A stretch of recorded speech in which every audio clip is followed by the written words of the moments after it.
अगर आपको अपने लक्ष्य में बाधाएं नजर आती हैं, अगर आपको अपने लक्ष्य में बाधाएं नजर आ रही हैं, तो आचार्य चाणक्य की एक बात जरूर याद रखिएगा।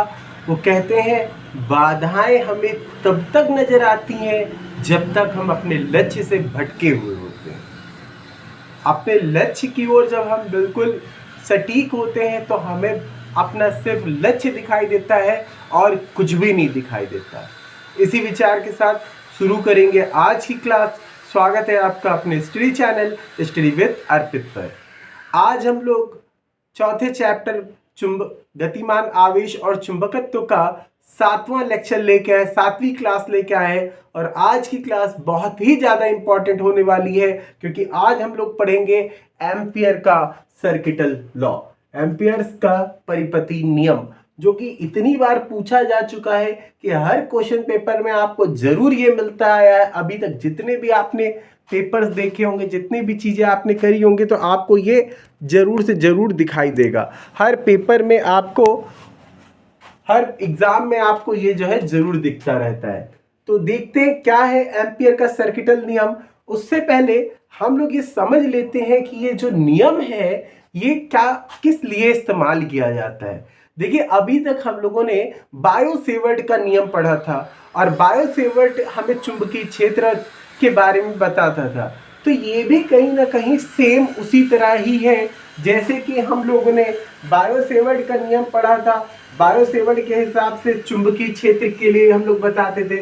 ये भी नियम हमें किस चीज के लिए बताएगा? चुंबकीय क्षेत्र के लिए ही बताएगा। तो दोनों नियम समान ही हैं, लगभग ये कह सकते हैं दोनों ही से हमें समान चीजें प्राप्त होती हैं। ये नियम को बिल्कुल रट लीजिए, नोट कर लीजिए, दिमाग में बसा लीजिए, और पक्का ये आपको एग्जाम में फिर से आपको मिलेगा। देखिए क्या कह रहा है, होता क्या कह रहा है, किसी बंद समतल वक्र के अनुदिश, किसी बंद समतल वक्र, भाई ये बंद समतल वक्र हम मान लेते, कोई बंद समतल वक्र है हमारा, ठीक है। किसी बंद समतल वक्र के अनुदिश बी का रेखीय समाकलन, बी क्या है यहाँ पर? चुंबकीय क्षेत्र, और चुंबकीय क्षेत्र का रेखीय समाकलन, भाई यहां पर मान लेते हैं चुंबकीय क्षेत्र का रेखीय समाकलन जो है हमारे पास, ये बंद वक्र है, और बंद वक्र का कह रहा है कि बी का रेखीय समाकलन उस वक्र से घिरे गुजरने वाले वैद्युत धारा के मान का म्यू नॉट गुना होता है, ठीक है। अब देखिएगा, मान लीजिए ये चीज जो आपको दिखाई दे रही है, ये आपको दिखाई दे रही है, तो ये किस चीज को रिप्रेजेंट कर रहा है? ये कर रहा है बी का रेखीय समाकलन। तो क्या है? बी का रेखीय समाकलन। तो ये क्या है? बी का रेखीय समाकलन किसके बराबर है?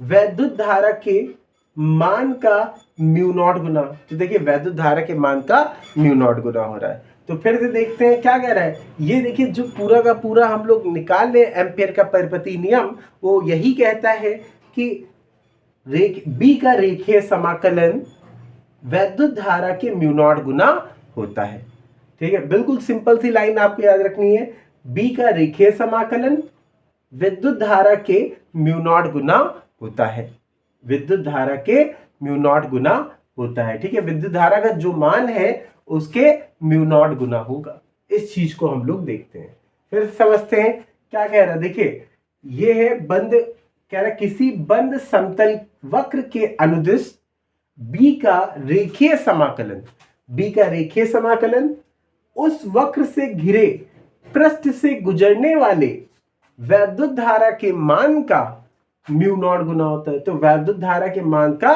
म्यू नॉट गुना होता है। जैसे हम लोगों ने गॉस का नियम पढ़ा था, उसी तरह उतना ही इंपॉर्टेंट यहां पर ये भी है हमारे लिए। जितना गॉस का नियम पढ़ा था उतना ही इंपॉर्टेंट ये भी है। तो आज देखिए, बहुत ही छोटा सा नियम है और ये आपके लिए हर एग्जाम में मिलता आया है। अब इसके अनुप्रयोग की बात करते हैं हम लोग। अनुप्रयोग क्या होता है उसको समझेंगे अच्छे से। देखिए, हम लोगों ने अभी कुछ समय पहले एक डेरिवेशन किया था, एक सीधे लंबे तार के लिए। एक सीधा लंबा तार हमारे पास है, उसके लिए हम लोगों ने किया था। तो उसी को हमने पहले किया था किसके हिसाब से? बायो सेवर्ट के नियम के हिसाब से, और आज जो उसे करने वाले हैं उसे करेंगे हम लोग एम्पियर के परिपति नियम के हिसाब से।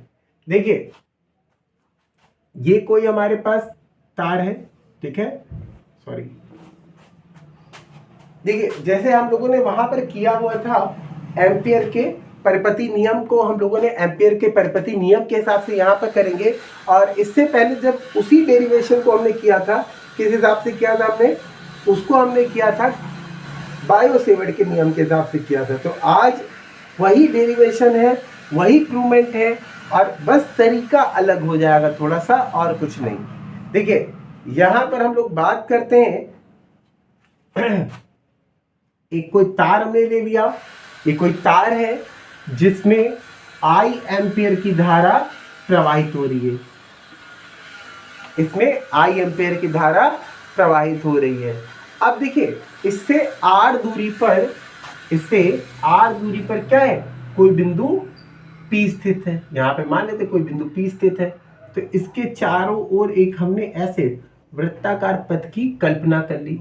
ये क्या कर लिया, वृत्ताकार पथ की कल्पना कर ली, ये वृत्ताकार पथ हो गया हमारा।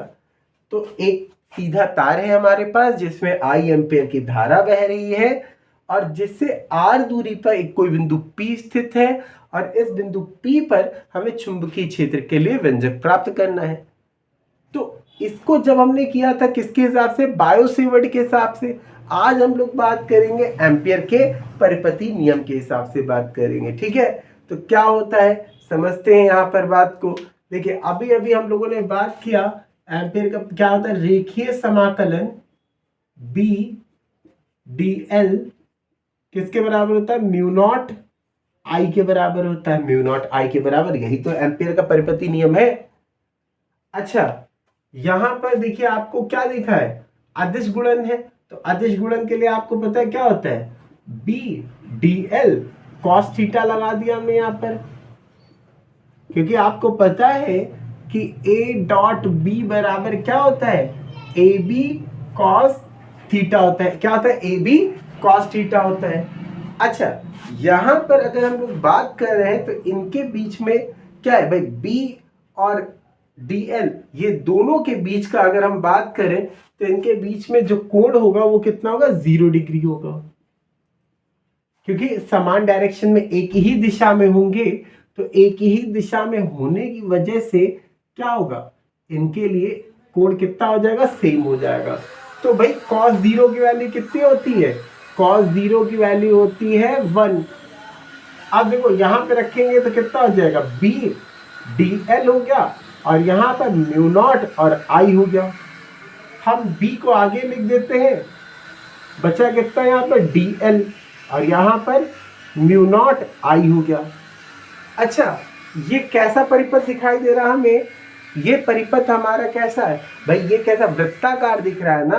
तो हमें पता है कि भाई वृत्त की लंबाई और उसकी परिधि बराबर ही होती है।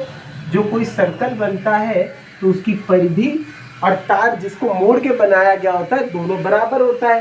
तो इसकी जगह हमने यहाँ पे लिख देना है। तो यहाँ कितना हो गया, B इज इक्वल टू, यहाँ पे हो गया 2 पाई r म्यू नॉट I। अब ये देखो मल्टीप्लाई में तो इधर डिवाइड में चला जाएगा, तो क्या आया हमारे पास, B is equal to mu not upon 2 pi I upon R। और यही डेरिवेशन हम लोगों ने बायो सेवर्ट के हिसाब से किया था, वहां पर भी सेम चीज मिल रही थी हमें। तो देखिए पहले हमने क्या किया, यहाँ एम्पियर का परिपति नियम लिखा, दोनों अदिश गुणन थे, हमने इनको B dl cos theta A dot B के हिसाब से लिख दिया। एंगल इनके बीच में 0 डिग्री था, तो cos 0 की वैल्यू 1 होती है। B को हमने आगे भेजा और इसकी वैल्यू कितनी थी, 2 पाई r, हमने 2 पाई r लिख दिया। गुणे में है तो इधर बट्टी में आ गया। तो बस इतना सा ही डेरिवेशन है। आशा कर रहा हूँ कि आपको वीडियो अच्छा लगा होगा। वीडियो अच्छा लगा है तो लाइक कर दिया करिए। थोड़ी सी डिस्टर्बेंस अगर होती है तो उसके लिए और कोशिश कर रहा हूँ कि डिस्टर्बेंस ना हो किसी तरह की बाहरी साउंड की, फिर भी अपनी तरफ से पूरी कोशिश करता हूँ। तो अगर वीडियो अच्छा लगा या थोड़ी भी मेहनत अच्छी लगी तो आप वीडियो को लाइक कर दिया करिए, शेयर कर दिया करिए, कमेंट कर दिया करिए, और अपने लिए रोज़ ज़रूर पढ़ें। Thank you so much.